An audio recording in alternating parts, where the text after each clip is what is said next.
সেটার জন্য আমার মনে হয় যে এমনভাবে পলিসি নিউ লিডারশিপ এসে সাজাবেন, তারা 4 বছর কাজ করবেন, তাদের প্রতি আমার আহ্বান থাকবে যে তারা এমনভাবে তৈরি করবেন কনস্টিটিউশন থেকে শুরু করে ফুল ইকোসিস্টেমটাকে, যাতে করে তামিম মুস্তাফিজ বাদে সবার বেতন বন্ধ। সিরিজ হারায় একই সিদ্ধান্ত নিলেন আসিফ মাহমুদ। বাংলাদেশ ক্রিকেটে একের পর এক ধাক্কা। ওয়েস্ট ইন্ডিজের কাছে হোয়াইট ওয়াশ হওয়ার পর এবার বিসিবির কঠোর সিদ্ধান্তে স্তব্ধ পুরো ক্রিকেট মহল।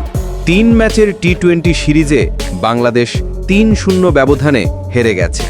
শেষ ম্যাচেও তানজিদ হাসান তামিমের একক লড়াই ছাড়া বাকি ব্যাটারদের ব্যর্থতায় মুখ থুবড়ে পড়ে দলটি। টস জিতে আগে ব্যাট করে বাংলাদেশ করতে পেরেছে মাত্র 151 রান।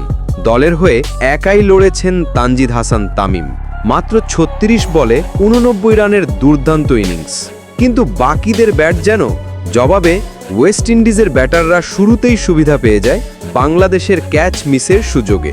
আমির জাঙ্গু, রস্টন চেস আর আকিম অগাস্টের ব্যাটে ভর করেই 19 বল বাকি থাকতে সহজ জয়ে পৌঁছে যায় অতিথিরা। বাংলাদেশের ফিল্ডিংয়ে 1-2 নয়, 3-3টি সহজ ক্যাচ মিস।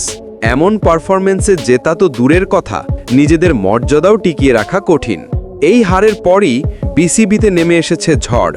সরাসরি রেগে গিয়ে কড়া সিদ্ধান্ত নিয়েছেন বোর্ড পরিচালক আসিফ মাহমুদ। ম্যাচ শেষে তিনি স্পষ্ট ভাষায় বলেছেন, তামিম আর মুস্তাফিজ ছাড়া কেউ বেতন পাবে না।